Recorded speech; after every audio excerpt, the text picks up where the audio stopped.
సమయంలో మన ధ్యానం కొరకై దేవుని యొక్క వాక్యంలో నుండి 2 వాక్య భాగాన్ని మనం చదువుకుందాం. ప్రకటన గ్రంథం 22వ అధ్యాయము 7వ వచనము.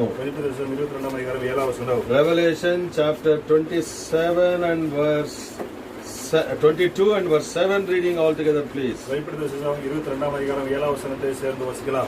ఇదిగో నేను త్వరగా వస్తున్నాను, ఈ గ్రంథములోని ప్రవచన వాక్యములను గైకొనువాడు ధన్యుడు. రెండవదిగా 1 కొరింథీ పత్రిక 9వ అధ్యాయము 25, 26, 27 3 వచనాలు కలిసి చదువుకున్నాం. 1 Corinthians chapter 9 verses 25, 26, 27 3 verses reading together please. మరియు 18 పోరాడు ప్రతివాడు అన్ని విషయములందు మితముగా ఉండును, వారు క్షయములు కిరీటం పొందుటకు మనమైతే అక్షయముల కిరీటం పొందుటకు మితముగా ఉన్నాం.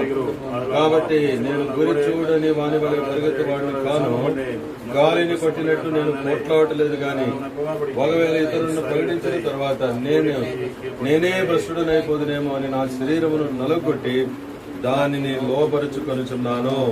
దయగల దేవుడు చదివిన వాక్య భాగములను ఆశీర్వదించి మనతో మాట్లాడును గాక. సాయం కొరకే ప్రార్థన చేసుకుందాం. ప్రేమల తండ్రి, యేసు వారి ప్రశస్తమైన నామమున స్తోత్రములు వందనం చెల్లిస్తూ ఉంటున్నాం. ఇంతవరకు నీ సన్నిధిని మాతో ఉంచి ఆ రీతులుగా మమ్మల్ని దర్శించి మాట్లాడినని ప్రతి మాటకై స్తోత్రములు వందనం చెల్లిస్తూ ఉంటున్నాం. ప్రేమైన మా ప్రభా, ఈ సమయంలో నీ వాక్యాన్ని మేము చదివాం. ఈ వాక్య భాగం ద్వారా మేము నేర్చుకోవలసిన సంగతులను మాకు నేర్పించండి. ఈ రాకడ కొరకే మమ్మల్ని సిద్ధపరచండి. మమ్మల్ని జాగరూకులుగా ఉంచండి, మెలకువగలిగిన వారిగా ఉంచండి. నీ వాక్యాన్ని మాకు వివరించండి. మీ వాక్యాన్ని మా కొరకై తెరవండి ప్రభా. కీర్తన 119, 18, లూకాసు వార్త 24, 45, ప్రభా యెషయా గ్రంథం 55, 11, నిర్గమకాండం 4, 12, లూకా 12, 12 మేము విశ్వాసముతో చేపడుతూ ఉంటున్నాం. ప్రభా, మీ శక్తిని మీరు విడుదల చేయండి. నీ దాసులమైన మమ్మల్నిద్దరిని మరుగు చేసి నీ మాటలు దయచేయవలసిందిగా కోరుతూ, శత్రువాని క్రియలు గద్దించి బంధిస్తూ కలువరి శిలువ రక్తదారుల కింద మిమ్మల్ని తెచ్చుకుంటూ ప్రభు అయిన యేసుక్రీస్తు నామమున స్తుతించి ప్రార్థించి వేడుచున్నాము తండ్రి, ఆమేన్. ప్రకటన గ్రంథం 22:7 వచనాన్ని ఆధారం చేసుకుని కొన్ని విషయాల్ని మనం ఈ దినాల్లో ప్రభు రాకడను సంబంధించి ధ్యానిస్తున్నటువంటి దినాలుగా ఉంటా ఉన్నాయి.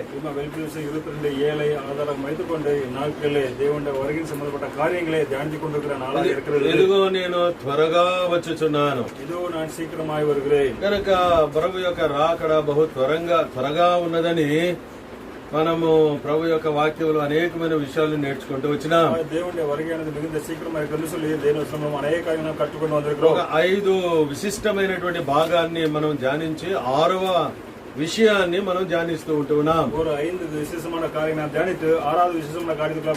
6వదిగా ప్రభు యొక్క రాకడలో విశ్వాసులు అనగా మొదటి పునరుద్ధానములో పాలు పొందేవారు, పొందినటువంటి వారు, అలాగున విజయవంతమైన ఓవర్కమింగ్ బిలీవర్స్ పొందేటువంటి బహుమానాల గురించి మనం ధ్యానిస్తా ఉంటా ఉన్నాం.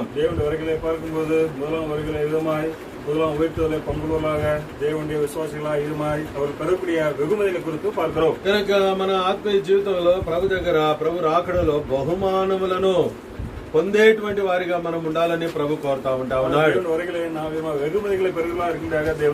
కనుక ఒక అంశాన్ని మనం ఆరంభించాం, ఎలాగున నేను బహుమానమును పొందగలను. దేవుని యొక్క వాక్యంలో ఇదివరకు 2 సంగతులను దాంట్లో మనం చూసినాం. బహుమానం పొందాలంటే మనం ఏం చేయాలని మొట్టమొదటిగా చూసినాము, పరిగెత్తుట. So run that you may obtain prize, reward. வெகுமதிகளை பெற்றுக்கொள்ளத்தக்க ஓடுங்கள் என்று சொல்கிறார். తర్వాత రెండో విషయాన్ని మనం ధ్యానం చేస్తా వచ్చినా రెండవ విషయం కూడా பார்த்து வந்தோம். కనుక బహుమానం పొందాలంటే ఎలా ఉండాలంటే మనము என்ன செய்ய வேண்டும்? నియమ ప్రకారము పోరాడుట, சட்டத்தின்படி போராடுவது, స్ట్రైవ్ లాఫుల్లీ, சட்டத்தின்படி போరాடுவது, రన్ లాఫుల్లీ, சட்டத்தின்பడి ఓடுவது. ఇది ఈ మాటలు చెప్పబడతా ఉంటున్నాయి. ఇది నా 3వ విషయాన్ని మనం ధ్యానించనై ఉంటున్నాం. మనం 29వ అధ్యాయము 1 కొరింథీ 25, 26, 27 వచనాలు చదువుతూ వచ్చినాం. 25వ వచనంలో ఏం జ్ఞాపకం చేయబడుతుంది? మితముగా ఉండాలని జ్ఞాపకం చేయబడుతుంది. 26వ వచనం ఏం జ్ఞాపకం చేయబడుతుంది? గురి కలిగిన వారిగా ఉండాలని జ్ఞాపకం చేయబడుతుంది. 27వ వచనం ఏం జ్ఞాపకం చేయబడుతుంది? శరీరమును లోపరుచుకోవాలని చెప్పబడతా ఉంది. నలుగగొట్టుకునవాలని చెప్పబడతా ఉంది. ఏంటి ఇవి? మితముగా ఉండుట, గురి కలిగి ఉండుట, శరీరం స్వాధీనంలో ఉండుట. ఏంటిది ఇవన్నీ? How do we calculate and count this? ఏమంటారు వీటన్నిటిని? అనగా బహుమానము పొందేటువంటి వాడు కలిగి ఉండవలసిన క్రమశిక్షణ. అనగా ఇప్పుడు 3వదిగా మనం ఏం ధ్యానించనే ఉంటున్నామంటే కనుక a disciplined man only can win the praise.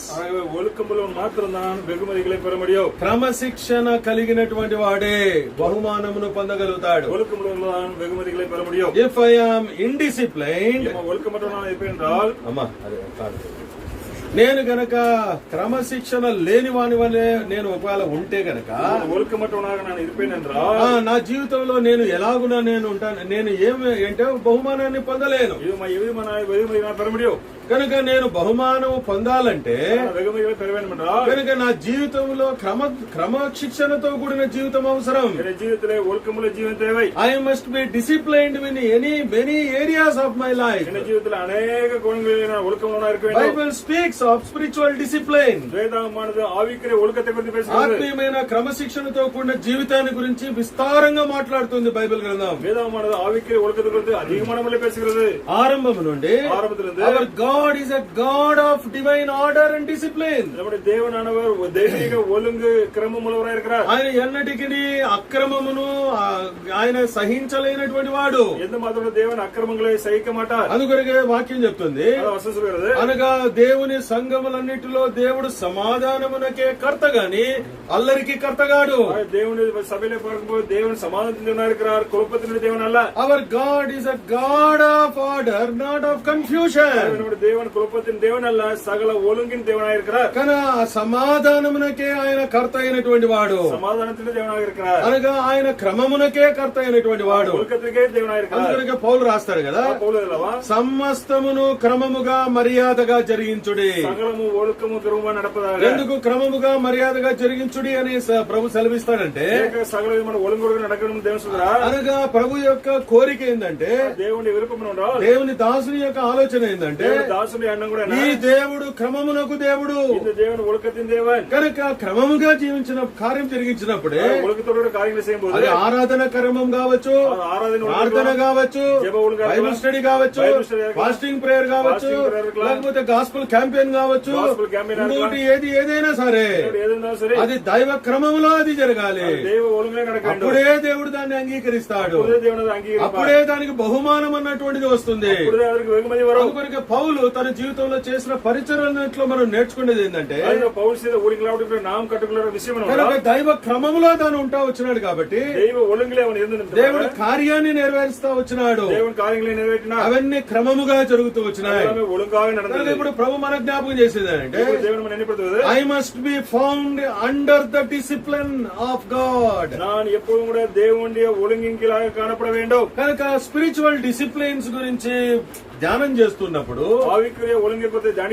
ప్రభు నా గమనానికి ఒక 10 విషయాలు తీసుకొని వచ్చినాడు. దేవుని గమనంలో ఒక 10 కార్యక్రమం ఉందా? భలే వస్తాడే బ్రదర్, మీకు 10, 7, 12 అని నేను అంటా ఉంటాను. 7, 10, 12 అంటే ఇప్పట్లో ఇంకా ప్రభు వాక్యం కాక వేరే ఆహారమే లేదు మనకు. దేవుడి ఆహారమే లేదు. కనుక అద్భుతమైనటువంటి అంశాలు దేవుని వాక్యంలో రాయబడి ఉంటా ఉన్నాయి. అద్భుతమైన అంశం దేవుని వసనం ఎదుగుతుంది. So discipline in a believers life begins with a very important thing. ஆகவே ஒரு விசுவாசின் ஜீவிதத்திலே ஒழுக்கம் என்பது மிக முக்கியமான காரியத்தின் மூலமா ஆரம்பிக்கப்படுகிறது. అది ఎలాగున ఆరంభించబడుతుందంటే అది எப்படி ఆరంభించబడుతుంది? it begins with a decision. ఇవి మాకు తీర్మానத்திலிருந்து ఆరంభించబడుతుంది. తీర్మానం అనేటువంటిదితో ఆరంభించబడుతుంది. తీర్మానத்திலிருந்து ఆరంభించబడుகிறது. I must be a man of decision. ఇవి మన తీర్మాన శీఘ్రమా இருக்க வேண்டும். I must be a man of determination, in other words. ఈ జీవితంలో ఎప్పుడు తీర్మాన శీఘ్రమా இருக்க కనుక வேண்டும். తీర్మానం అనేటువంటిది నన్ను క్రమశిక్షణలో ఉంటుంది, ఉంచుతుంది. తీర్మానం మన జీవితంలో ఒழுக்கத்துக்குள்ள வைக்கிறது. నా జీవితంలో నేను తీర్మానించుకోకపోతే, ఈ జీవితంలో తీర్మాన శీఘ్రమా డిసిషన్ చేసుకోకపోతే, తీర్మాన శీఘ్రమా என்றால் I cannot be a disciplined person. நான் இவ ஒழுக்கமா இருக்க முடியாது. అందుకొరకే ఇది అవసరమైనది. ఇది தேவையானது. బైబిల్లో చాలా తీర్మానాలు ఉన్నాయి. వేదాంతలో అనేక తీర్మానాలు అయితే ఉన్నాయి. ఒక తీర్మానమే చూస్తాం, దీంట్లో మళ్ళా 10, 12 వద్దు. ఇది 10, 12 ఇది தேவையில்லை. ఒకే ఒక తీర్మానం. ఒక తీర్మానము పౌలు తిమోతికి రాసినటువంటి పత్రికలు మనం చూస్తాం. పౌలు తిమోతికి రాసిన నిరుగతిలో ఒక తీర్మానాన్ని பார்க்கிறோம். మొదటి తిమోతి పత్రిక 1 తిమోతియు 4వ అధ్యాయము. 4వ అందరం కలిసి 7, 8 వచనాలు కలిసి చదువుకుందాం. 7, 8 వచనాలు 1 తిమోతి చాప్టర్ 4 7 and 8. 7, 8 వచనాలు కనుక ఇవి కలిసి చదువుతున్నాం. అపవిత్రములైన ముసలమ్మ ముచ్చటలను విసర్జించి దేవభక్తి విషయంలో నీకు నీవే సాధకము చేసుకును. శరీర సంబంధమైన సాధకము కొంచెము మట్టికే ప్రయోజనకరమగును గాని దేవభక్తి ఇప్పటి జీవపు విషయములను రాబోవు జీవ విషయములను వాగ్దానంతో కూడినదైనందున అది అన్ని విషయములలో ప్రయోజనకరమగును. కనుక ఇక్కడ ఒక విషయాన్ని మనం చూస్తా ఉంటున్నాం. పౌలు తిమోతికి చెప్తా ఉన్నాడు. ఏం చెప్తా ఉన్నాడు? దేవభక్తి విషయంలో నీకు నీవే సాధకం చేసుకును. కనుక దేవభక్తి అన్నటువంటిది కనుక దీంట్లో నీవు అభ్యాసం చేసుకో అని అంటా ఉన్నాడు. ఇంకో మాట చెప్పాలంటే Paul is asking Timothy to make this kind of decision. Paul తిమోతికి சொல்றான் இப்படிப்பட்ட தீர்மானங்களை செய்துகொள். ఈ తీర్మానం నువ్వు చేసుకో అని అంటా ఉన్నాడు. இந்த தீர்மானங்களை செய்துகொண்டு சொல்றார். పౌలు తిమోతికి 2 పత్రికలు రాసినాడు. పౌలు తిమోతికి 2 నిరుపములు 2 పత్రికలు ఏం జ్ఞాపకం చేస్తాయంటే అనగా he is disciplining the young man Timothy. వాలిమనాగి తిమోతి అవన్ ఒழுக்கப்படுத்துகிறான். యవనస్తుడైన తిమోతిని దేవుని పని కొరకై పౌలు క్రమపరుస్తా ఉంటా ఉన్నాడు. దేవుని ఊడి నిమిత్తமாக వాయుబనాగి తిమోతిని పౌలు ఒழுக்கப்படுத்துகிறான். ఆత్మీయమైనటువంటి సంగతులను బోధిస్తా ఉంటా ఉన్నాడు. ఆత్మీయ కార్యங்களை బోధించారు. ఆత్మీయంగా బలపడాలని బోధిస్తా ఉంటా ఉన్నాడు. ఆత్మీయంగా బలపడబడియా బోధించారు. కనుక ఈ విషయాలన్నిటినీ తెలుపుతా ఉంటా ఉన్నాడు. ఈ విషయాలను తెలియపడుతున్నారు. ఇవన్నీ కూడా ఇక్కడ రాయబడినవిగా మనం చూడగలుగుతూ వస్తున్నాం. కనుక వాటిలో ఒకటి ఏంటంటే ఇక్కడ రాయబడినటువంటి మాట దైవ భక్తి.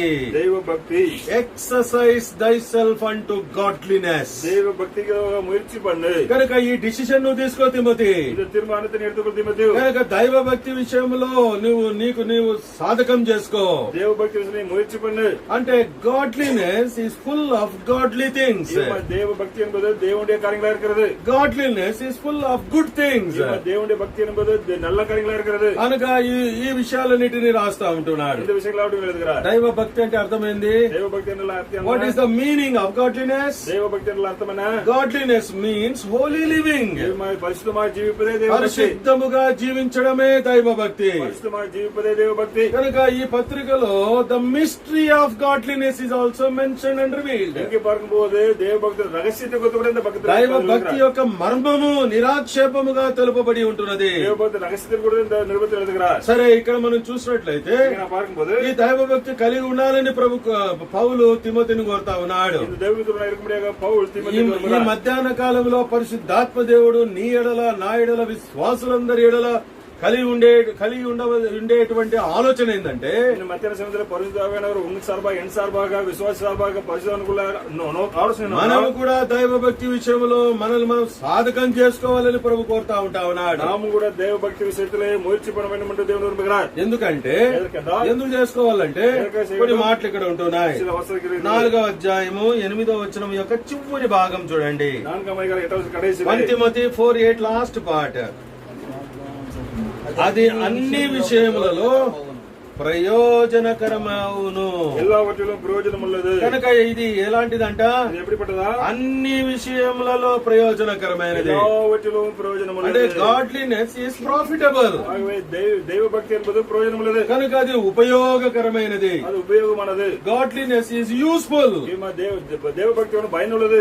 ఉపయోగకరమైనదని ఇక్కడ చెప్పబడుతుంది. ప్రయోజనం உள்ளது, ఉపయోగం உள்ளது. మొదటి తిమోతి పత్రిక 6వ అధ్యాయము 6వ వచనము. 1 Timothy 6:6 ప్లీజ్. సంతుష్టి సహితమైన దైవ భక్తి గొప్ప లాభ సాధనమై ఉన్నది. ఏమంటే ఇదంటే ఇక్కడ రాయబడతా ఉంది. నిలబెట్టుకున్నది. ఇది గొప్ప లాభ సాధనమై ఉన్నది. ఆదాయం. కనుక ఈ డిసిషన్ మనం తీసుకుంటే మన ఆత్మీయ జీవితంలో ఏముంది? Will have great gain. మిగిలిన ఆదాయం, గొప్ప లాభము. మిగిలిన ఆదాయం. ఎవరన్నా లాభం దొరుకుతుందంటే ఏం చేస్తారండి? లాభం కలిగకుండా పరిగెడతారు అక్కడికి. కనుక మనం దైవభక్తి విషయంలో, ఇది ఆచరించే విషయంలో, అభ్యాసం సాధకం చేసే విషయంలో ఏం చేయాలి? అక్కడికి మనము పరిగెత్తాలా. ఎంతో లాభంతో కూడుకున్నది. వ్యాపారస్తులు మనం వెళ్తే వాళ్ళు వ్యాపారం అయిపోయిన తర్వాత రాత్రి పడుకోక ముందు ఏం చేస్తారండి? లావాదేవీలను చూసుకుంటారు. ఎంతగా ఈ దినం ఖర్చు అయింది, ఎంతగా లాభం వచ్చింది, ఎంతగా నష్టం వచ్చింది, ఇదంతా వాళ్ళు కాలిక్యులేట్ చేసుకుంటారు. కనుక నష్టం వచ్చింది అనుకో, నెక్స్ట్ డే ఏం చేస్తారు? ఆ నష్టాన్ని ఎట్లా పూడ్చుకొని లాభం చేసుకోవాలో చేస్తారు. ఒకవేళ లాభం వచ్చింది అనుకో, అప్పుడు ఏం చేస్తారు? ఇంకా ఎక్కువ లాభం కావాలని కోరుతారు. అంటే మానవుని జీవితం ఎలా ఉందంటే, ఆఫ్టర్ గెయిన్ అండ్ ప్రాఫిట్. మన దేవుడు కూడా మనకు దేని ఇవ్వాలని ఆయన ఇష్టం తెలుసా? మనకు ప్రయోజనము కొరకే. అందుకొరకే 48:17 యెషయా గ్రంథంలో మనం చూడగలుగుతాం. మనకు ప్రయోజనకరమగునట్లుగా ఆయన మనల్ని బోధించి నడిపిస్తాడని రాయబడతా ఉంది. కనుక he teachers as unto profit అని ఇంగ్లీష్ లో రాయబడతా ఉంది. కనుక మన ప్రయోజనము కొరకే ఆయన బోధించేటువంటి వాడిగా ఉంటా ఉన్నాడు. ఇది ఎంతో అద్భుతమైనటువంటి సమయం అనగా విషయాన్ని ప్రభు మనకు బయలుపరుస్తా ఉంటాడు. కనుక ఇది అనగా మన ప్రయోజనము ప్రభు కోరుతా ఉంటా ఉన్నాడు. Is after our profits and after our benefits. అది ఈ మాటలు రాయబడుతున్నాయి. అనుదినము ఆయన మనల్ని ఏం చేస్తా ఉన్నాడు? మన భారములు బలిస్తా ఉంటున్నాడు. ఇంగ్లీష్ లో ఏం చెప్తుంది? loadeth us with benefits daily. ప్రతి దినము ఆయన మనల్ని ప్రయోజనంతో నింపేటువంటి వాడిగా ఉంటా ఉన్నాడు. ఈ మాటలన్నీ దేవుని యొక్క వాక్యంలో రాయబడి ఉంటా ఉన్నాయి. కనుక దైవభక్తి అనేటువంటిది గొప్ప లాభ సాధనమైనటువంటిది. It's profitable and it gives us gain. అదే లాగున 11వ వచనంలో మాట 6వ అధ్యాయము 1 తిమోతి 11వ వచనము. దైవజనుడా, నీవైతే వీటిని విసర్జించి నీతిని, భక్తిని, విశ్వాసమును, ప్రేమను, ఓర్పును, సాత్వికమును సంపాదించుకున్నట్టుకు ప్రయాసపడుము. ప్రయాసపడుము అని పెట్టి కింద ఏం రాయబడింది? వెంటాడుము. కనుక దైవభక్తి మన జీవితంలో ఎలాగుండాలంటే రాయబడుతుంది. We have to pursue the godliness. భక్తిని కలిగి ఉండట కొరకే మనం వెంటాడవలసినటువంటి వారంగా ఉంటా ఉన్నాం. తీతుకు రాసిన పత్రిక 2వ అధ్యాయము 12-13 వచనాలు. టైటస్ 2:12-13. మనము భక్తిహీనతను, ఇహలోక సంబంధమైన దురాశలను విసర్జించి శుభప్రదమైన నిరీక్షణ నిమిత్తము అనగా మహాదేవుడును మన రక్షకుడునైన యేసుక్రీస్తు మహిమ యొక్క ప్రత్యక్షత కొరకు ఎదురు చూచుచు ఈ లోకంలో స్వస్థ బుద్ధితోను, నీతితోను, భక్తితోను బ్రతుకుచుండవలనని మనకు బోధించుచున్నది. కనుక ఇక్కడ ఒక విషయము మనకు ఈ లోకంలో ఎట్లా బ్రతకాలనో మనకు బోధించే కొన్ని విషయాలు ఉంటా ఉన్నాయి. இங்கே இந்த உலகத்தில் நான் எவ்விதமாய் பிழைக்க வேண்டுமோ அதை குறித்து சில விஷயங்கள் எழுதப்பட்டிருக்கிறது. అంటే అర్థమైందంటే మన జీవితంలో కలిగి ఉండవలసినటువంటివి. జీవితంలో உள்ளவர்களா இருக்க வேண்டியது. ఓ మాట చెప్పాలంటే అది మన జీవిత కర్తవ్యముగా ఉండాలని దేవుడు కోరుతా ఉన్నాడు. జీవితంలో ஒரு కవియమాయ అది పొరపాగా இருக்கணும். కనుక ఈ యొక్క భక్తి అనగా దైవ భక్తి అనేటువంటిది దైవ భక్తి என்பது అది మన జీవిత కర్తవ్యముగా ఉంటా రావాలి. జీవితంలో ஒரு விதியை போல நமக்கு கட்டாயமா இருக்க வேண்டியது. So godliness should be our day to day duty. అదే మన జీవితంలో అనుదిన పొరపాగా இருக்கிறது. ప్రతి దినం యొక్క చివరి దిన భాగంలో మనం ఏం గుర్తు పెట్టుకుంటూ రావాలి? ఒவ்வொரு நாளும் கூட అనుదిన మన జీవితంలో మనం నెరవేర్చుకోవాలి. Did I complete my duty today? పొరుపై నెరవేర్చినానా? ఈ భక్తిని నేను కలిగి ఉండడంలో ఈ కర్తవ్యాన్ని నెరవేర్చినానా లేదా అని చూసుకోవాల్సిన వారంగా ఉంటున్నాం. இந்த భక్తిயை இந்த பொறுப்பை நான் நிறைவேற்றினா இல்லை என்பதை பார்த்துக்கொள்ள வேண்டும். ఇది ప్రయోజనకరమైనది, ఇది లాభమైనది, గొప్ప లాభ సాధనమైనది, ఇది వెంటాడవలసినది కనుక ఇది మన జీవిత కర్తవ్యముగా ఉండవలసినది. కనుక ఇది మనం కలిగి ఉండాలని ప్రభు కోరుతా ఉంటా ఉన్నాడు. ఇది దిస్ ఈజ్ అబౌట్ గాడ్లీనెస్.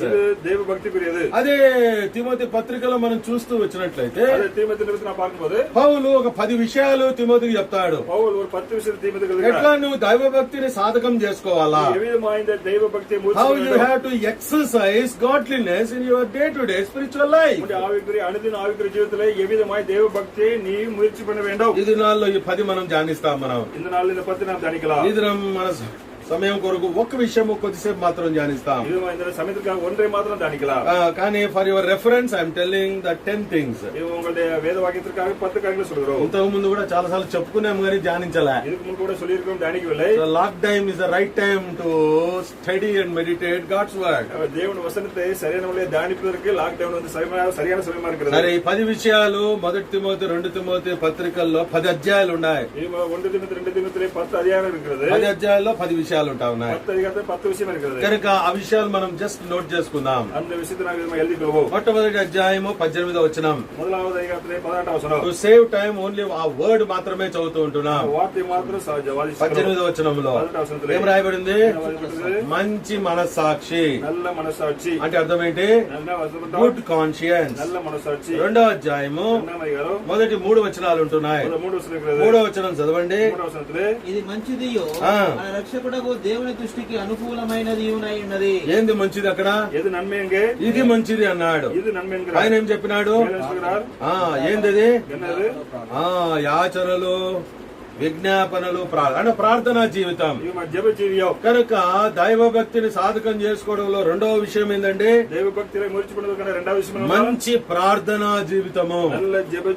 3వ అధ్యాయము 7వ వచనము ఆ భాగం మాత్రమే. 3:7 భాగం మాత్రమే. ఏం రాయబడింది? మంచి సాక్ష్యము. అంటే ఏంది మంచి సాక్ష్యం అంటే?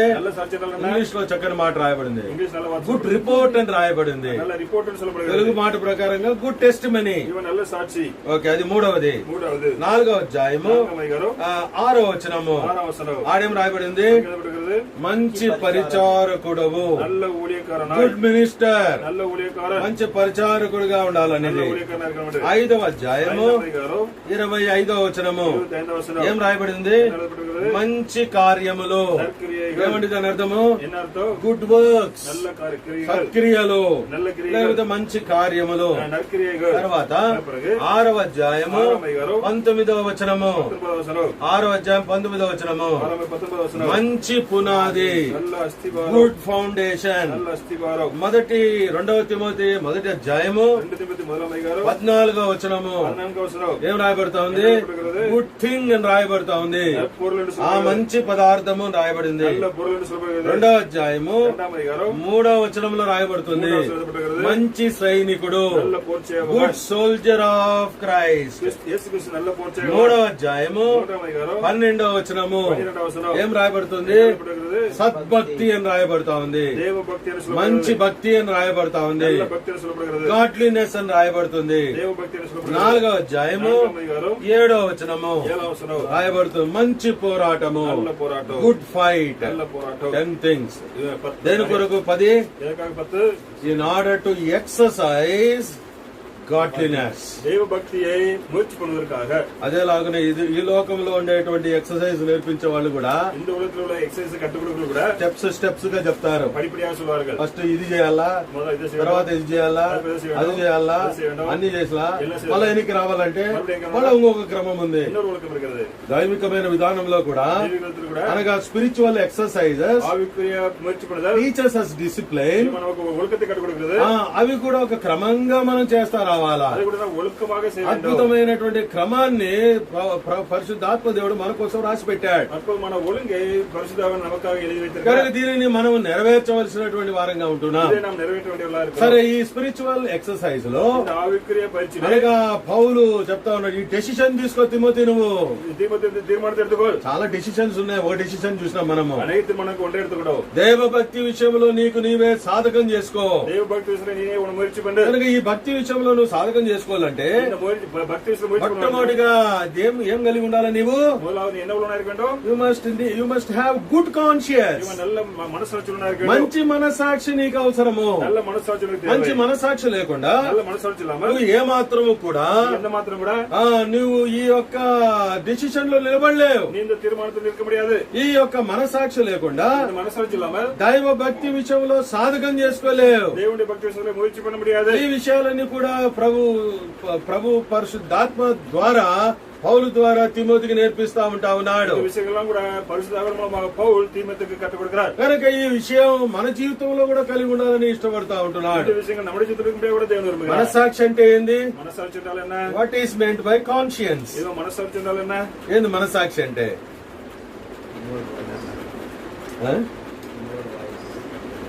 Inward voice, inner man, more than voice and man. Voice మనుషుని విட உள்ளான மனுஷனை விட conscience is the inner judge. உள்ளான ஒரு நியாயாதிபதியா இருக்கிறது. అంతరంగములో for several issues conscience judges. நம்முடைய அந்தரங்கத்திலே அநேகமான பிரச்சனைகளுக்கு நம்முடைய மனசாட்சி நம்மை நியாயம் தீர்க்கிறது. Man is a triune being. இவன் மனுஷனாக திரியவுள்ளவனா இருக்கிறான். అలా ఇవి మూడు మళ్ళీ ఇప్పుడు మనం వీడి చెప్పుకోము. మూడు మళ్ళీ சொல்வதில்லை. మానవుని యొక్క ఆత్మ ప్రాణ దేహం అన్నటువంటిది ఆత్మ దేహం అన్నది అనగా బాడీ, సోల్, స్పిరిట్. బాడీలో 3 పార్ట్స్ ఉన్నాయి. సోల్ లో, ప్రాణంలో 3 పార్ట్స్ ఉన్నాయి. ఆత్మలో 3 పార్ట్స్ ఉన్నాయి. To tell you very simply, conscience is the faculty of the spirit. అనగా ఈ యొక్క మనస్సాక్షి అనేది ఆత్మలో ఒక భాగము. కనుక ప్రభువారు మొట్టమొదటిగా మన జీవితంలో ఎట్లా డిసిప్లైన్ చేస్తా ఉన్నాడంటే, ప్రభు కార్యాలు ఎట్లా ఉంటాయంటే not from outward, from very depths of our life. మొట్టమొదటిగా మన అంతరంగంలో నుండి ఆయన బాగు చేసేటువంటి వాడు. బెత్లెహేములో యెష్షై కుమారులు ఒకరిని అభిషేకించు అని సమయాలు పంపించినప్పుడు ఈశాన్ కుమారుని ఎవరిని అభిషేకం సామువేల్ అనుకుంటే voice was very clear to Samuel. సామువేల్కి దేవుడి సత్యం అనేది తెలివారు. ఏమొచ్చింది స్వరము? మనుష్యులు పై రూపమును లక్ష్య పెట్టుదురు, యెహోవా హృదయమును లక్ష్య పెట్టును. అంత అద్భుతమైనటువంటి దేవుడు. మన అంతరంగంలో నుండి మనల్ని ఏం చేస్తాడు? బాగు చేస్తాడు. మానవుడు దేన్ని బాగు చేయాలని చూస్తాడు? ఓన్లీ సూపర్ఫిషియల్, ఉపరితలము, పై ఉండేటువంటివే బాగు చేయాలని చూస్తాడు.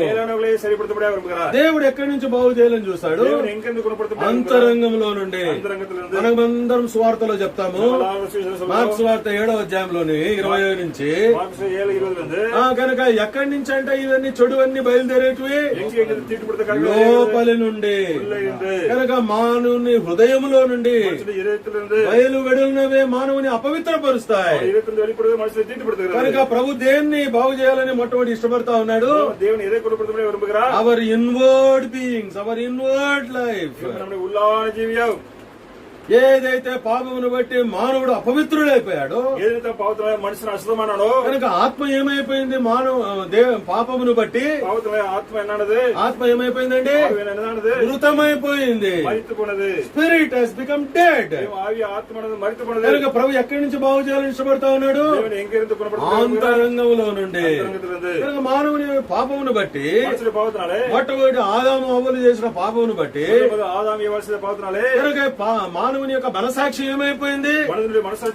2-3 మాటలు మనం చూద్దాం. తీతు పత్రిక 1వ అధ్యాయము 15వ వచనం. పవిత్రులకు అన్ని పవిత్రములే గాని అపవిత్రులకును అవిశ్వాసులకును ఏది పవిత్రమైనది కాదు. వారి మనస్సును వారి మనస్సాక్షియు అపవిత్రపరచబడి ఉన్నవి. ఏమైపోయిందంటే అండి, మనస్సాక్షి అపవిత్రపరచబడిపోయింది. కనుక it has the conscious become defiled. అనగా మానవునిలో డిఫైల్డ్ కాన్షియస్ ఉంటూ వచ్చింది. పాపమును బట్టి అపవిత్రపరచబడింది. దేవుని యొక్క వాక్యంలో హెబ్రీయులకు రాసిన పత్రిక 10వ అధ్యాయము ఒక మాట ఉంది. 22వ వచనం మొదటి భాగం మాత్రమే. 10:22. మనస్సాక్షికి కల్మషము తోచకుండానట్లు. చాలండి. మనస్సాక్షికి కల్మషము అంటే కల్మషముతో కూడిన మనస్సాక్షి. అనగా ఇంగ్లీష్ లో ఏం రాయబడిందంటే ఈవిల్ కాన్షియన్స్. కనుక పాపమును బట్టి కనుక మనసాక్షి అపవిత్రం అయిపోయింది. ఇంకేమైపోయింది? అది కల్మషంతో కూడుకున్నది అయిపోయింది. అనగా అది చెడిపోయింది. ఇంకో మాట చెప్పాలంటే 1 కొరింథీయులకు రాసిన పత్రిక 10వ అధ్యాయము 10వ వచనంలోను 12వ వచనంలో ఒక మాట ఉంది. ఈ సంగతులు 1 కొరింథీ పత్రిక 8వ అధ్యాయము 8వ అధ్యాయము 10వ వచనంలోను 12వ వచనం. ఆ మాట మాత్రమే 12 చదవండి చాలు.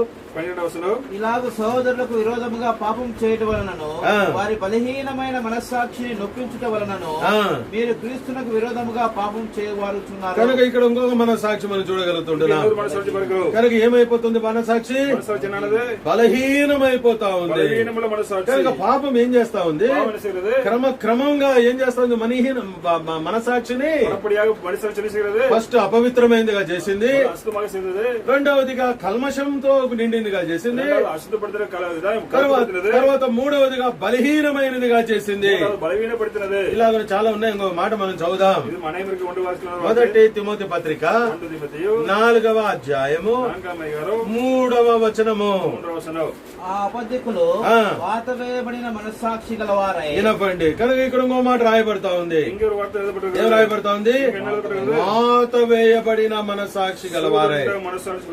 కనుక చూడండి, ఏంది వాత వేయబడిన మనస్సాక్షి అంటే? సియర్డ్ కాన్షియన్స్ అని రాయబడింది. కనుక మానవుని యొక్క మనస్సాక్షి ఏమైపోయింది? వాత వేయబడిపోయింది. అంటే అర్థమైందండి. అంటే అర్థమైంది, కఠినమైపోయింది. అంటే ఒక మాట చెప్పాలంటే కఠినం అనే దానికంటే స్పర్శ కోల్పోయింది. It has last the sense. చూడండి, నీకు ఈ భాగంలో సెన్స్ లేదంటే నేను ఎంత గుచ్చినా నువ్వు గుచ్చించుకుంటానే ఉంటావు. అదే లాభన అనేక సార్లు ఆ పాపం విషయంలో అనగా చెడు క్రియల విషయంలో కొన్నిసార్లు మన మనసాక్షి ఏమైపోయింటుందంటే వాత వేయబడిపోయి. కనుక ఇలాంటి స్థితికి ఎవరు రాకూడదని నేను కోరుకుంటా. నేను వాత వేయబడినటువంటి స్థితిలో ఉంటే very difficult God to work. ప్రభు మనల్ని అనగా అట్టువారిని నూతన పరచుట అసాధ్యమని హెబ్రీ 6లో రాయబడుతుంది. వర్షం పడతా ఉంటది కానీ భూమి దాన్ని తీసుకోకపోతే ఏం లాభము? అలాంటి స్థితిలో మనం అనేక సార్లు ఉంటా ఉన్నాం. ఎంతగా దేవుడు తన వర్షాన్ని కురిపిస్తా ఉన్నాడు. ఆన్లైన్ లో వాక్యానికి కరువే లేదు. ఎక్కడ పెట్టినా వస్తానే ఉంది. కనుక అనేక సార్లు వింటా ఉన్నాము. ఇది బాగుంది అంటా ఉన్నాము, అది బాగలేదు అంటా ఉన్నాము. How much did you receive? వాక్యాన్ని ఎంతగా తీసుకున్నావు? వాక్యం ఇచ్చేది ఏదో నీ ఎవాల్యుయేషన్ నీ అసెస్మెంట్ కొరకు కాదు. ప్రభు నీ దగ్గర వాక్యం పంపించేది దేవుని వచనం ఇది బాగుంది బాగలేదని చెప్పేదానికి కాదు, వాక్యం ద్వారా ఎంత బాగుపడినాను దానికోసమే దేవుడు వాక్యాన్ని నీ దగ్గర పంపిస్తా ఉన్నాడు. If you despise the moments of God, దేవుని యొక్క వాక్యాన్ని తృణీకరిస్తూ వస్తే, నీ యొక్క ఫిజికల్ మైండ్ అండ్ థాట్స్ తో దాన్ని అసెస్ చేస్తా వస్తే, great will be the loss you are going to face. గొప్ప నష్టాన్ని నువ్వు పొందేటువంటి వాడిగా ఉంటావు. Let us receive the word of God. Let us have sensitive consciousness. ఇది ప్రభు కోరుతా ఉన్నాడు. ఎట్లా వస్తుంది ఇది? ఎట్లా వస్తుంది? నా యొక్క అపవిత్రత మనస్సాక్షి ఎట్లా పోతుంది? నా యొక్క కల్మషంతో కూడిన మనస్సాక్షి ఎట్లా పోతుంది? బలహీనమైన మనస్సాక్షి ఎట్లా పోతుంది? పాత వేయబడింది ఎట్లా పోతుంది?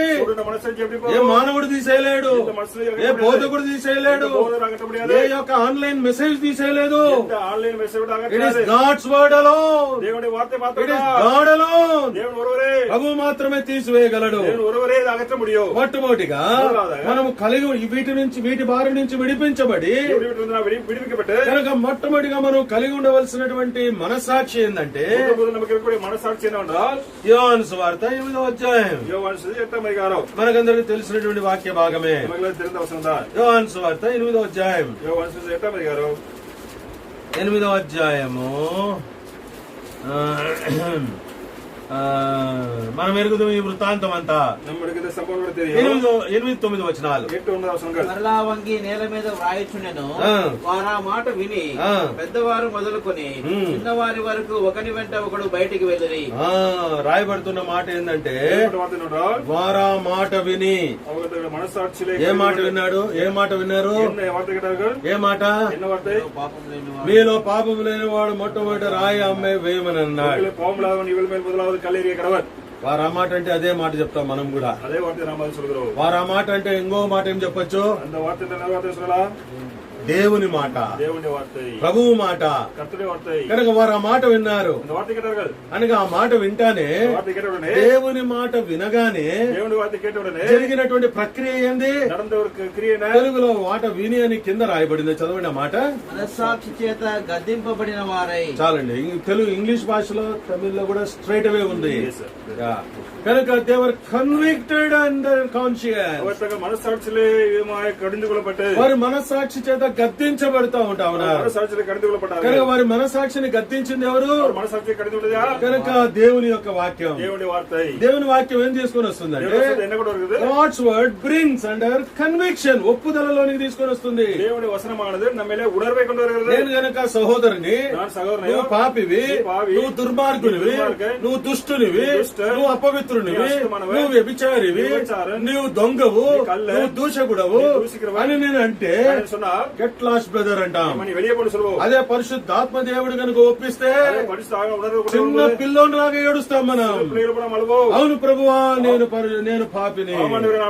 కనుక ఈ కన్విక్షన్ లోనికి దేవుని వాక్యము దేవుని ఆత్మ ద్వారా తీసుకుని రాబడుతుంది. సాడ్ స్టోరీ ఇక్కడ.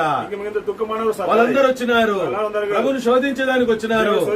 అయితే దేవుడు తన వాట ద్వారా గద్దిస్తా ఉన్నాడు. ఏరియా ఎవరి సిన్నర్, ఆ చోట పాపం చేసినావు, ఈ ఆలోచనలో పాపం చేసినావు, ఆ తలంపుల్లో పాపం చేసినావు.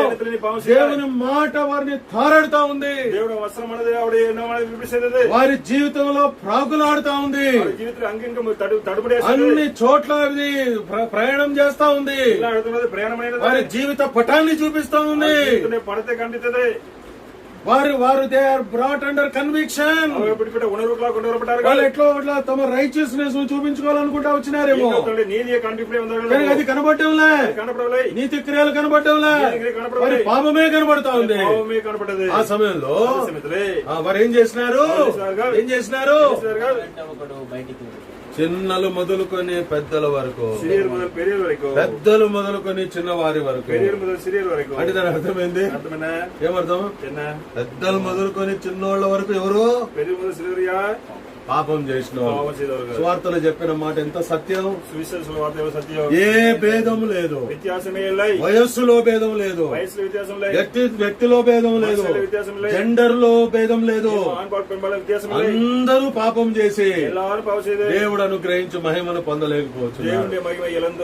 అయితే వారు ఏం చేసినారంటే, నేను ఈ స్థలంలో పాపిని అన్నప్పుడు అనుకుందాం, వి విల్ అజ్యూమ్ అనుకుందాం, అక్కడ ప్రభు ఉన్నాడు, ఇక్కడ వ్యభిచారం చేత పట్టబడిన స్త్రీ ఉంది, ఇక్కడ ఇంత వీళ్ళు ఉన్నారు. ప్రభు పాపం చూపించినప్పుడు అప్పుడు ప్రభు దగ్గర వాళ్ళు ఒక్కొక్కళ్ళు ఒప్పుకునే దానికి వదిలిపెట్టింటే, లార్డ్ ఐ యామ్ సిన్నర్, ఓ దేవా నేను వ్యభిచారం పాపం చేసిన ప్రభా, తెలియకుండా వ్యభిచారం చేసిన, నేను దొంగను ప్రభా, నేను అనేకమైన దొంగతనాలు చేసిన అని వాళ్ళు అన్ని ఉంటే నేను అనుకుంటే ఎంత what a wonderful sight that would be. ఆమెతో ఏం చెప్పాడు, వాళ్ళతో కూడా ప్రభు చెప్పిండు, అమ్మా వారు నీకు శిక్ష విధింపలేదా, నేను కూడా నీకు శిక్ష విధింపను, ఇక వెళ్లి పాపం చేయకుము అంటావు. అంటే శిక్ష విధించేదానికి అర్హుడు ప్రభు, శిక్షను విధించేదానికి అర్హులం కాము, మనము శిక్షార్హులము. శిక్ష నుండి విడిపించేవాడు, శిక్ష వేయువాడు ఆయనే. అద్భుతంగా ప్రభు వారిని డీల్ చేశాడు. లాస్ట్ ఆపర్చునిటీ యవనస్తుడైన అధికారులాగా జీవమునకు వారసుడు ఏం చేయాలని వచ్చినాడు పరిగెత్తుకొని, ఓడి ఉంది నిత్య జీవులు నిత్య జీవం లేకుండా వెళ్ళిపోయాడు. వీళ్ళు అట్లా పోతా ఉన్నారు. నువ్వు నేను అట్లా ఉండకూడదని ప్రభు ఇష్టపడతా ఉన్నాడు. నిన్ను ప్రభు నీ మనస్సాక్షిని గురించి ప్రభు నీతో మాట్లాడుతా ఉన్నాడు. ఎక్కడైతే మనస్సాక్షి నీపై దోషారోపణ చేస్తా ఉందో, ఎక్కడ నిన్ను గుచ్చుతా ఉందో, విల్ఫుల్లీ ఏవైతే నువ్వు చేసినావో, ఇష్టపూర్వకంగా ఎంతమంది మనస్సాక్షులను గుచ్చినావో, నువ్వు అలాగే నువ్వు ఉండకూడదని, కల్మషంతో ఉండకూడదని, చెడుగుతో ఉండకూడదని, బలహీనంగా ఉండకూడదని, వాత వేయబడినటువంటి వాడిగా ఉండకూడదు. కనుక నేను ఎప్పుడు ప్రభు దగ్గర చేసే ప్రార్థనలో ఒకటి ఏంటంటే, keep my conscious always very tender, very sensitive. కొన్నిసార్లు ఎట్లా రాటని వెళ్ళిపోతామంటే, వర్స్ దాన్ ద ఎనిమీ, శత్రువు కంటే దుష్టుల కంటే కూడా మనం కఠినమైపోతాం. దేవుని బిడ్డలంగా ఎప్పుడు మనం అట్లా కలిగి ఉండకూడదు. మన జ్ఞాపకం చేస్తా ఉన్నాం. ఇదే మాటలు మనం ఇంకోటి జ్ఞాపకం చేయబడతాయి. పెంతెకోస్తు దినము నాడు మనం ఎరుగుదాం కదా, అక్కడ పేతురు ప్రసంగం చేసినప్పుడు అపోస్తలుల కార్యములు 2:37 చదివిన మాట, వారు ఈ మాట విని హృదయములో నొచ్చుకుని, సహోదరులారా మేమేమి చేతమని పేతురును కడమ అపోస్తలులను అడుగగా. See the difference here. వారు ఆ మాట విని యోహాను 8లో వెళ్ళిపోయినారు. ఇక్కడ అపోస్తలుల కార్యములు 2:37 వారు ఆ మాట ఏం చేసింది, హృదయములో నొచ్చుకొని.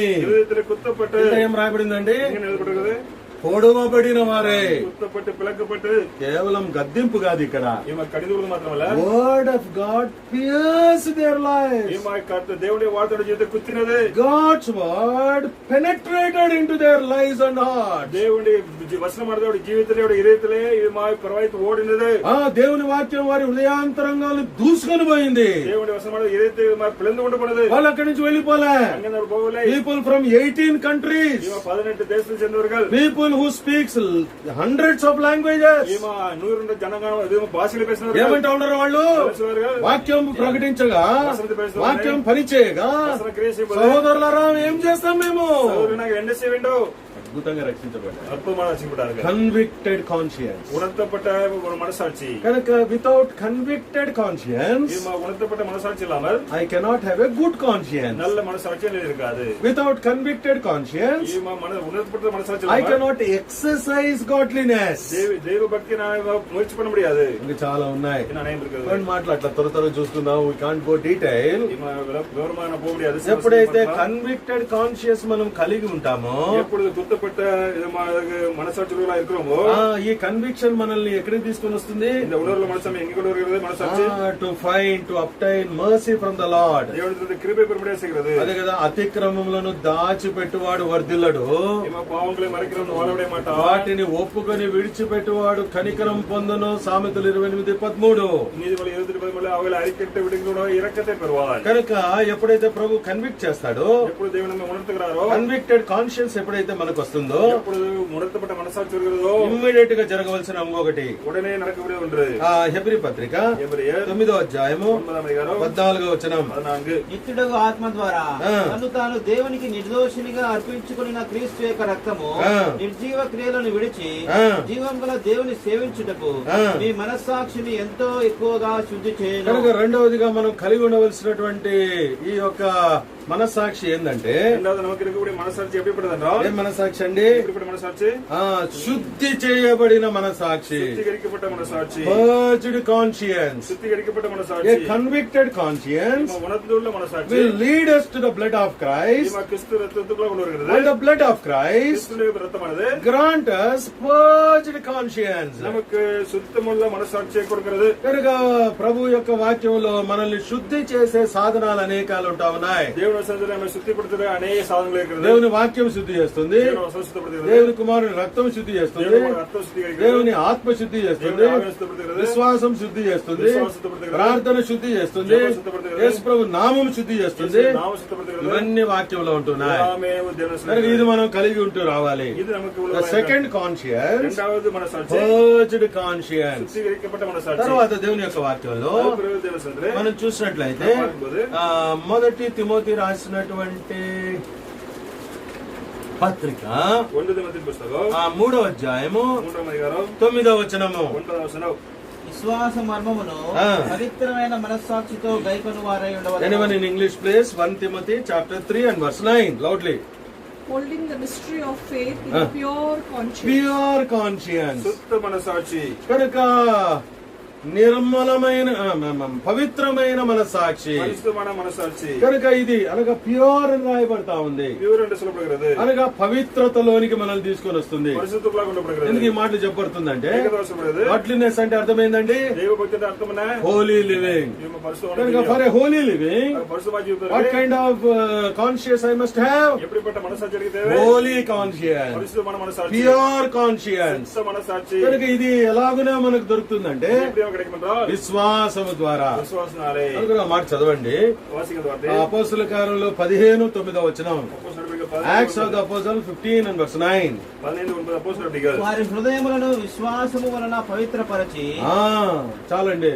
వారి హృదయములు sanctified their hearts by faith. కనుక విశ్వాసం అనేటువంటిది మన జీవితాల్లో చాలా అవసరమైనటువంటిది. కనుక ఇక్కడ 3వ మనసాక్షి ఏంటంటే, అనగా ఇక్కడ రాయబడినటువంటి మాట ప్రకారంగా పవిత్రమైనది.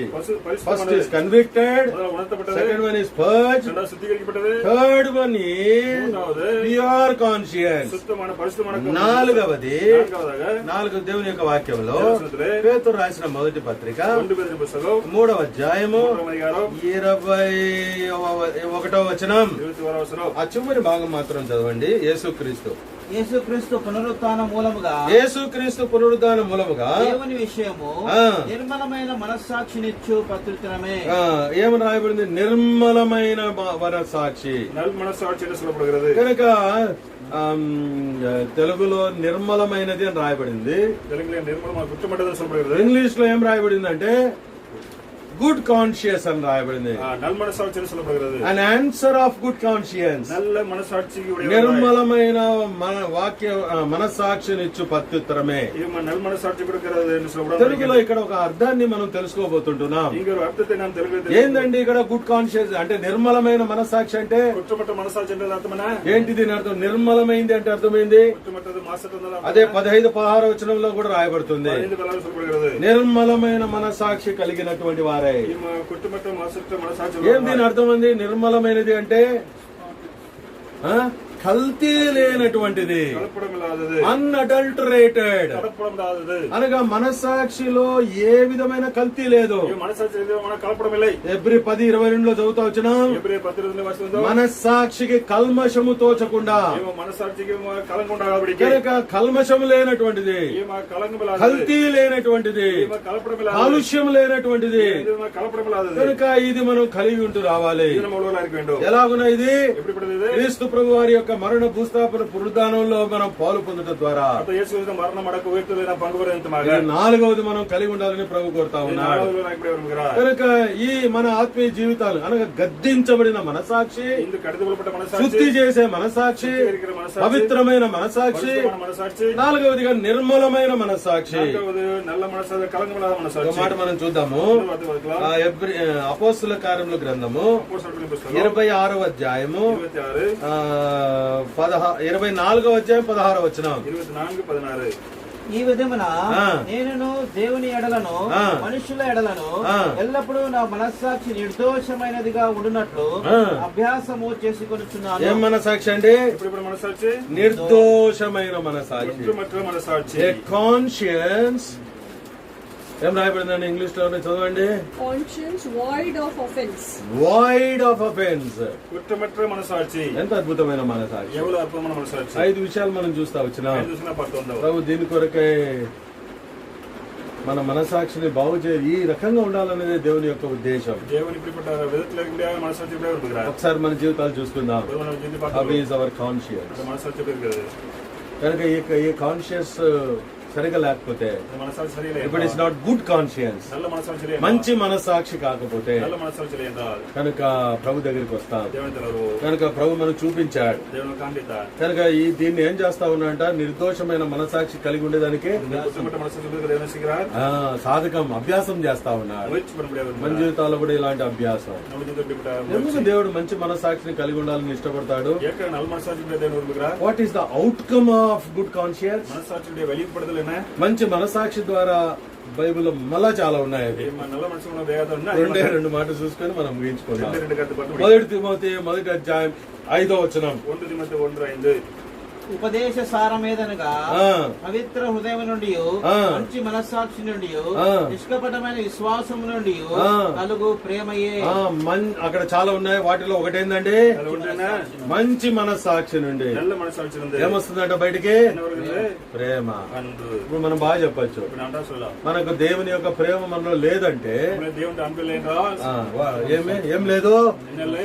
మనసాక్షి, మంచి మనసాక్షి. ఇంకొక మాట, ఇదివరకు చదివినటువంటి మాట చదవండి మళ్ళీ. ఎబ్రీ 9:14. నిత్యులకు ఆత్మ ద్వారా తాను దేవునికి నిర్దోషినిగా అర్పించుకున్న క్రీస్తు యొక్క రక్తము నిర్జీవ క్రియలను విడిచి జీవం గల దేవుని సేవించుటకు మీ మనస్సాక్షిని ఎంతో ఎక్కువగా శుద్ధి చేయను. ఎందుకు మనస్సాక్షి శుద్ధి చేయబడుతుంది? దేవుని సేవించుటకు. ప్రేమ కలిగి ఉండాలా. రెండోది ఏం చేయాలా? దేవుని సేవించాలి. అందుకొరకే ఏం అవసరము? మంచి మనస్సాక్షి. Godliness, good conscious is one of the part and parcel of godliness. ஆகவே நல்ல మనసాక్షి என்பது தெய்வீக ஒழுங்கிலே ஒரு భాగமாக காணப்படுகிறது. దైవ భక్తిలో మంచి మనస్సాక్షి అన్నటువంటిది ఒక భాగమై ఉంటా ఉన్నది. దైవ భక్తిలో ఒழுங்கு என்பது ஒரு நல்ல ஒரு భాగமாக இருக்கிறது. ఇది కలిగి దేవుని ప్రేమించాలా, దేవుని అనుసరించడం, దేవుని సేవించాలా. దేవుని గురించి చేయడం, ఇది దేవుని యొక్క ఉన్నతమైనటువంటి ఆశ. ఇది దేవుని ఉన్నతమైన ఆశ. Let us search our lives. మన జీవిత ఆరాధన లేకపోతే let us exercise. ఈ సాధకం చేద్దాం, దీన్ని అభ్యాసం చేద్దాం. అదే పౌలు మాటలు తిమోతితో అంటా ఉన్నాడు. మన జీవితాల్లో దేవుని వాక్యానికి అప్పగించుకుందాం, సరి చేసుకుందాం. ప్రభా నా మనసాక్షి బాగలేదు ప్రభా, బయటికి ఏమో బ్రహ్మాండం కనబడతా ఉన్నాడు, నన్ను క్షమించయ్యా, నన్ను సరిచేయ్యా. You are not a God who sees my outward life. నేను కొంతమంది దగ్గర చాలా బాగుంటా, కొంతమంది దగ్గర బాగుండదు. This is my outward life. అయితే నువ్వు నా హృదయాన్ని చూస్తావు. ప్రభు వచ్చినప్పుడు ఎవరు ప్రభుత్వం ఉండేదాన్ని పోతారు? క్లీన్ ఇన్సైడ్, అంతరంగంలో శుద్ధి. అందుకొరకే తాను పాపం చేసినప్పుడు அவர் பாவம் செய்யும்போது దావీదు 51వ కీర్తనలో అంటాడు, தாவீது 51 నువ్వు అంతరంగంలో సత్యము కోరు దేవుడు. అంతరంగంలో సత్యத்தை విరుம்புகிறீ. అంతరంగంలో సత్యం లేదు ప్రభా, అంతరంగంలో సత్యం లేదు. చచ్చిపోయిన లాగా ఉన్నా నేను, సత్యమే పోల ఇరుக்கிறே. నా మనసాక్షి చచ్చిపోయింది ప్రభా, మాతి వేయబడింది. Dead and defiled conscious. ఈ అశుద్ధమా ఇరుக்கிறే, సత్యం ఇరుக்கிறే. సరిచేయ్యా, సరి చేయు. నీ దగ్గరికే వస్తాను. మనస్సాక్షి దగ్గరికి ఏ నరుడు పోలేడు. నేను ఏదైనా నీకు బయట చెప్పొచ్చు కానీ I cannot go in to your inward parts of life. నువ్వే అది కలగజేసినావు కనుక దేవుడు కలగజేసిన విధము చూడగా ఆశ్చర్యమును భయమును కలుగుతా ఉన్నాయంట. మానవుని ఆంతర్యమును కలగజేసిన దేవుడు, దైవశక్తి కలిగిన దేవుడు నీతో మాట్లాడుతా ఉన్నాడు ఈ మధ్యాహ్న కాలం.